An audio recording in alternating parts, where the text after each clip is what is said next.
నాకు తెలిసి ఇంత క్లియర్గా చెప్పింది నేను ఒక్కడనే. పాకిస్తాన్కు ఇండియాకు యుద్ధం వస్తుంది, యుద్ధ వాతావరణం ఉంటుంది, షష్టగ్రహ కూటమి వల్ల అని చెప్పడం జరిగింది. సో ఇప్పుడు జరుగుతున్నటువంటి చర్చ ఏమిటి అంటే ఈ నెల 2025 30వ తేదీ నుండి మే 30వ తేదీ నుండి మహాభారత కాలంలో ఉన్నటువంటి గ్రహాల యొక్క కూటమి ఏర్పడుతుంది అని చాలామంది మాట్లాడుతూ ఉన్నారు. సో దాని సంగతి ఏందో ఒకసారి చూసే ప్రయత్నం చేద్దాం, విశ్లేషిద్దాం. సో ఇప్పుడు మనం మాట్లాడుకుంటుంది ఇది 30వ తారీఖు 2025.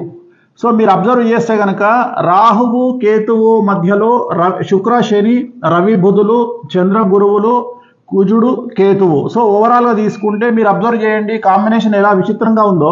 శుక్రుడు శని, జనరల్గా శుక్రుడు శని అనేటువంటిది దాయాదులకు సంబంధించి అంటే పాలివాళ్లకు సంబంధించినటువంటి యుద్ధాలు జరిగేటువంటి అవకాశాలు కనిపిస్తూ ఉన్నాయి.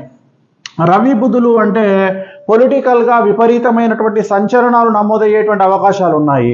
చంద్ర గురువులు అంటే చంద్రుడు జనరల్గా మనక్కారకుడు. ఈ మనక్కారకుడి వల్ల చాలా పెను సంచలనాలు జరిగేటువంటి అవకాశాలు మనకు మిథునంలో చంద్ర గురువులు కాంబినేషన్ అనేది కనిపిస్తూ ఉంది.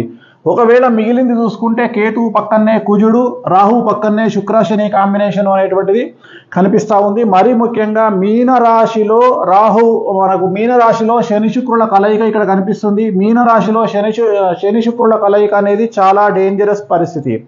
ఇక అన్నిటికంటే అతి ముఖ్యమైనటువంటి కొన్ని విశేషాలు నేను చెప్పదలుచుకున్నా.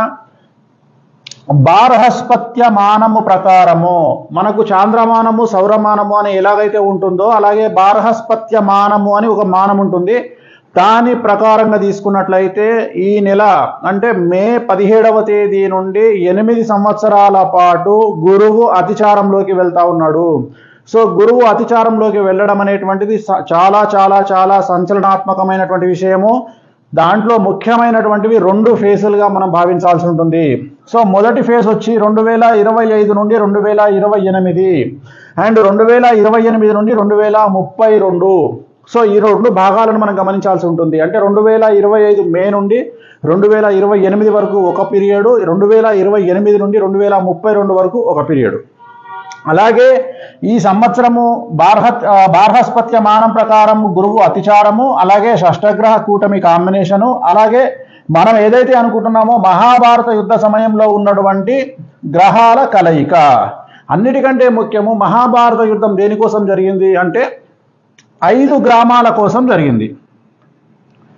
రాజ్యము ఇచ్చివేసిన తర్వాత కూడా కౌరవులకు ఆ 5 గ్రామాల కోసము అనేటువంటిది మళ్ళీ కౌరవులు పాండవులను మేము 5 గ్రామాలు ఇవ్వము అనేటువంటి విషయంలో గొడవ జరిగింది.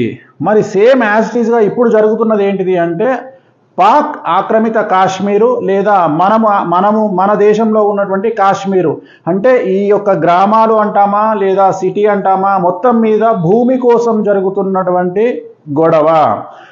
మన భారతంలో కూడా భూమి కోసమే మహాభారతం అనేటువంటిది భూమి కోసమే మొత్తం గొడవ జరిగింది. అలాగే ఇప్పుడు కూడా భూమి కోసం జరుగుతున్నటువంటి ఈ గొడవ చిలికి ఎక్కడికో దారితీసేటువంటి పరిస్థితులు గోచరిస్తూ ఉన్నాయి. అదే సేమ్ గ్రహాల కలయిక ఇప్పుడు అదే గ్రహాల కలయిక అనేటువంటిది మేలో ఏర్పడబోతూ ఉంది. సో ఇప్పుడు జరుగుతున్నటువంటి గొడవ కాశ్మీర్ కోసం జరగబోతూ ఉంది. అలాగే అన్నిటికంటే ముఖ్యమైనటువంటి విషయము ప్రస్తుతం మన నరేంద్ర మోడీ గారు ప్రధానమంత్రి యొక్క నక్షత్రం అనురాధ నక్షత్రము, అలాగే ఆయనది వృశ్చిక రాశి. అలాగే పాకిస్తాన్ ప్రధానమంత్రి షెహబాజ్ షరీఫ్ ఆరుద్ర నక్షత్రము మిథున రాశి. సో మిథునము వృచ్చికాన్ని కనుక తీసుకున్నట్లయితే షష్టాష్టకాలు అవుతాయి. మిథునం నుండి వృచ్చికానికి 6, అలాగే వృచ్చికం నుండి మిథునానికి 8. సో ఇట్ ఈస్ కాల్డ్ షష్టాష్టక దోషము 6:8. నేను ఎప్పుడు రెగ్యులర్గా చెప్తా ఉంటాను, ఇన్ని రోజులు రానటువంటి యుద్ధము, ఇన్ని రోజులు రానటువంటి గొడవ ఇప్పుడే ఎందుకు వచ్చింది.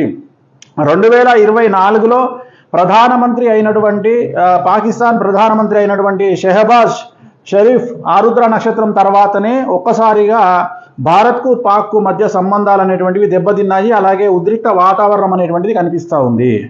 సో దీని యొక్క కలయిక షష్టగ్రహ కూటమి యొక్క కలయిక, అలాగే షష్టాష్టక దోషము ఎవరికైతే నరేంద్ర మోడీ గారికి అలాగే షెహబాజ్ షరీఫ్ ఇద్దరు ప్రధానమంత్రులకు మిథున రాశి వృశ్చిక రాశికి షష్టాష్టక దోషం ఉన్న కారణం చేత, షష్టాష్టక దోషం అంటే ఎప్పుడూ ఇద్దరికి పడనటువంటి పరిస్థితి, పాలల్లో ఉప్పు వేసిన మాదిరిగా, పాలల్లో ఉప్పు వేస్తే విరిగిపోతాయి. అలాగే కాంబినేషన్ అనేటువంటిది వెరీ డేంజరస్ కాంబినేషను, గొడవలకు దిగేటువంటి కాంబినేషను, చాలా డేంజరస్ కాంబినేషన్ అనేటువంటిది గుర్తుంచుకోవాల్సింది. అలాగే సో ఓవరాల్గా కనుక తీసుకున్నట్లయితే మరి ఏం జరుగుతుంది? 2025 నుండి 2032 వరకు పాకిస్తాన్ అనేటువంటిది 80% నాశనం అవుతుంది. అండర్లైన్ చేసుకోండి, 2032 లోపు. సో ఈరోజు రేపు అని నేను చెప్పను, 2032 లోపు. ఎందుకంటే మనము ప్రస్తుతం మహాభారత కాలంలో ఉన్నటువంటి యుద్ధ వాతావరణంలో ఉన్నటువంటి గ్రహాల కలయికను కనుక తీసుకున్నట్లయితే అదే కలయిక ఇప్పుడు ఉన్న దాని కారణం చేత దీని యొక్క రిజల్ట్స్ అనేటువంటిది పాకిస్తాన్ను 80% నాశనం చేసేటువంటి అవకాశం ఉంటుంది. అండర్లైన్, పాకిస్తాన్ 80% వరకు డ్యామేజ్ అయ్యేటువంటి అవకాశం ఉంటుంది, 80% నాశనం అయ్యే అవకాశం ఉంటుంది. ఇది ఒకటే కాకుండా, యుద్ధానికి సంబంధించే కాకుండా సో ప్రపంచవ్యాప్తంగా చాలా సంచలనాలు ఉంటాయి. అతి ముఖ్యమైనటువంటి పెద్ద పెద్ద నాయకులు, పెద్ద పెద్ద సినిమా నటులు వాళ్ళ మరణం అనేటువంటి సంభవించే అవకాశం ఉంది. అలాగే ఇతర దేశాల్లో కూడా యుద్ధ వాతావరణం ఉంటుంది. ఆర్థిక మాంద్యం ప్రపంచాన్ని అతలాకుతలం చేసే అవకాశం ఉంది. ప్రకృతి వైపరీత్యాలు చాలా ఎక్కువగా ఉండేటువంటి అవకాశాలు ఉంటాయి. భూకంపాలు కానీ, సునామీలు కానీ, అగ్ని ప్రమాదాలు కానీ ఇవన్నీ కూడా చాలా ఎక్కువగా గోచరించేటువంటి అవకాశాలు కనిపిస్తూ ఉన్నాయి. ఓం నమో వెంకటేశాయ.